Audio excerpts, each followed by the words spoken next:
So far in 2025, SPT Systems has had some unbelievable transformations from huge bulks to massive cuts, but mostly a lot of recomps, building muscle and burning fat at the same time. But every single one of my clients before the transformation was making the exact same mistake. Wow, spit it out. What was it?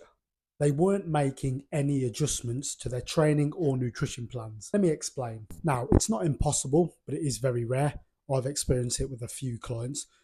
Throughout your transformation, to keep the progress going so you don't hit a plateau, you're going to have to make changes to not only your nutrition, but also your training plan. If you're cutting, your body's going to eventually adapt to the calories, and that deficit isn't going to be a deficit anymore. Same with bulking.